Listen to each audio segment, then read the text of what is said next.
What are you afraid of, America? That Donald Trump may become president again? That a man is misogynistic, racist, dumb as a box of rocks may be in charge of our government again? We act as if this is the first time this has happened.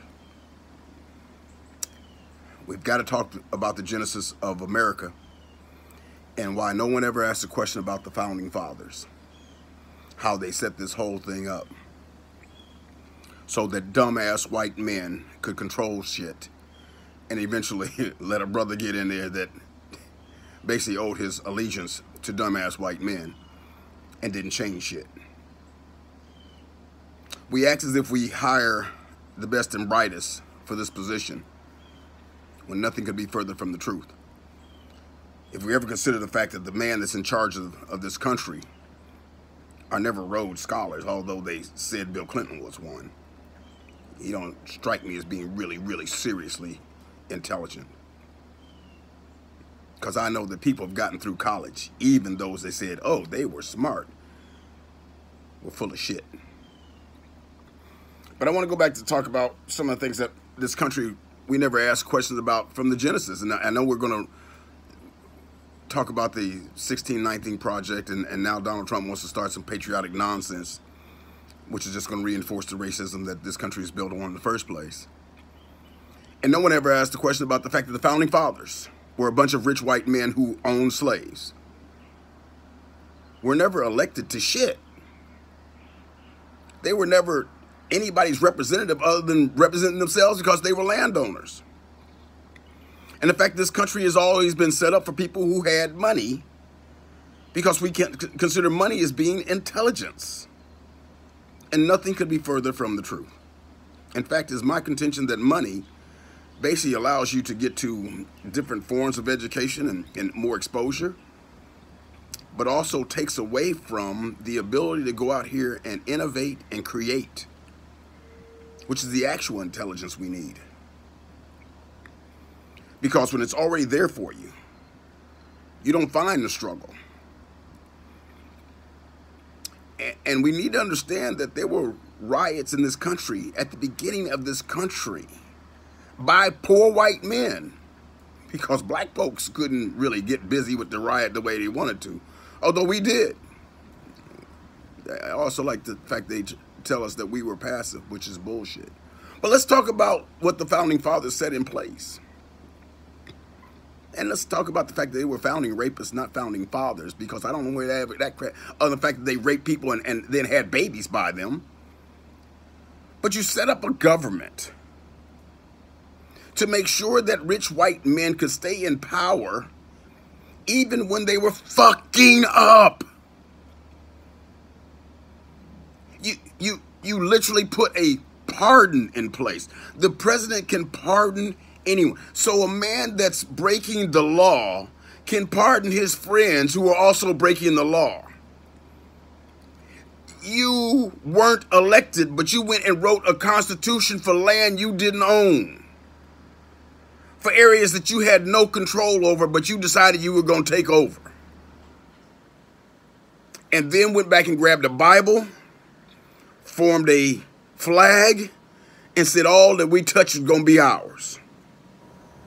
And you've been ruling that way ever since, and we're wondering how Donald Trump got to where he is, and how you're panicking over Donald Trump now. Oh, and by the way, you're so panicked now that you raised $100 million over the weekend because a white woman died that might give the balance of power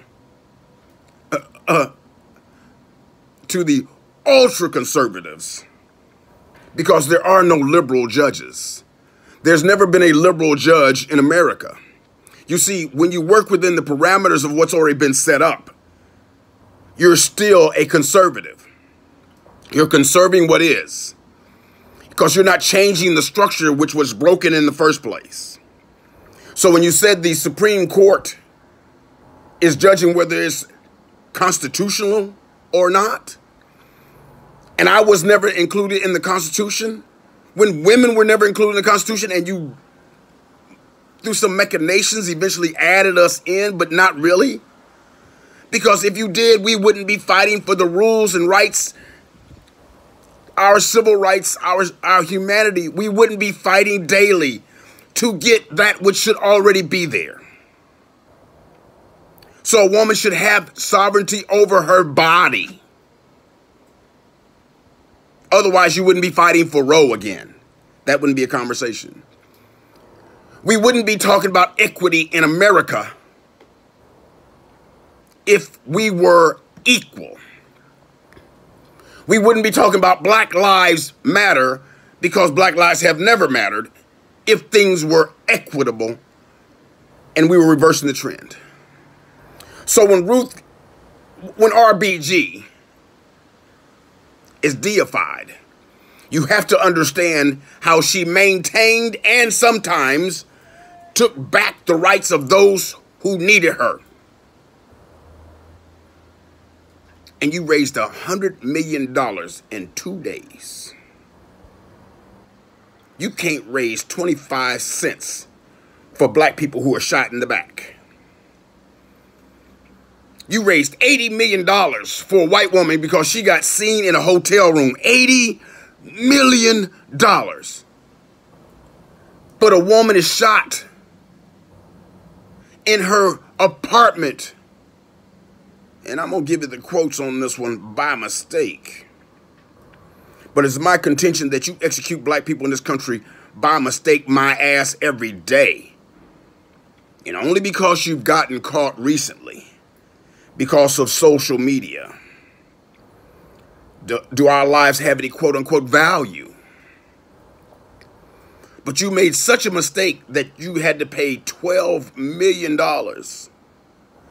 But you haven't put the people who killed the woman in jail yet. You haven't even arrested them yet. So everything I look at how we've set this country up has been to ensure that you maintain the power of dumb-ass rich white men. And I do mean dumb-ass. There's a bunch of dumb-ass rich white men in America. They're not brilliant. That piece of paper they wrote, that wasn't brilliant. There are other constitutions around the world that are phenomenal. It amazes me how we think that what we've done has been phenomenal. You're not exceptional, America. The fact that we led the world in this or that at some point in time, I'm not impressed. Because oftentimes you led because you oppressed everyone else. You stepped on everyone else to keep right where you were. That is a white man thing. When did the rest of the world decide empires were the way we were going to crush everybody and maintain our way of life everywhere? Oh, I'm sorry. I guess we did do world domination back when the Mongolians ran across the country or across the world. But nothing to the effect of the empires run by Europeans.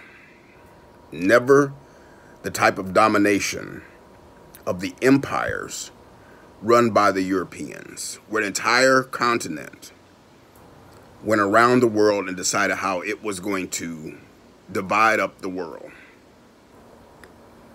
We fought England, and I say we because I wasn't part of that shit. Wasn't none of us part of that.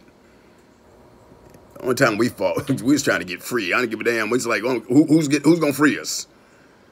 Black folks was on any side that was going to get us out, away from this. But we set up what we did based on what they did and the way they did it. We've got to understand, until we break the entire system open, and Donald Trump may be the one who does it. He may show America. When you reelect him, because you're going to reelect him because the damn Democrats are too stupid to know that's exactly what you're doing. You didn't give a damn about us, and guess what? You're suppressing our vote too. There's no reason for us to go vote for you because you've given me no reason to vote for you. You're no different. You haven't changed it. Oh, yes, he is. Oh, really? Look at his transition team. Look at the fact that he said nothing will fundamentally change. Nothing will go back. It will go back to right where it was before. He'll do exactly what was being done before. And I didn't like that. You are afraid of Donald Trump. My DNA survived the Middle Passage and 400 years of slavery. I'm not afraid. If you don't give me a reason, I don't care what happens to you. Understand? Why should I care about you when you've shown that you don't care about me? Well, that's not important right now. When was it ever important? When did black people ever rise to the top and become important in America? When were Mexicans ever at the top? See, I'm amazed that right now they're catering to the Cubans. But only the Cubans who are fighting, that Castro regime. But when did we become important? People of color. We become important every election cycle. And only during the election cycle when you come to me and talk to me for about 12 seconds and then walk out the door and I don't see you again. That's the reality of America, y'all. You haven't gotten me excited, and I don't care. At this point, I've survived it all, and I'll survive again. If Donald's there for 4 more years and destroys everything you're doing, oh well, shame on you, because it's been shame on me for 64 years. Welcome to the blackening. Oh, and by the way, while we're having this conversation about making sure that we get a judicial nominee onto the Supreme Court, the country's still on fire. We've still got hurricanes destroying the Gulf Coast. We still have COVID killing over 200,000 people. Of course, you've been confused about how those numbers come down, but 200,000 people in 7 months. But you're going to worry about getting a judicial nominee because that's going to give you the laws the way you want the laws for you. I never had the law on my side, no way. You are experiencing the blackening. Have a good day.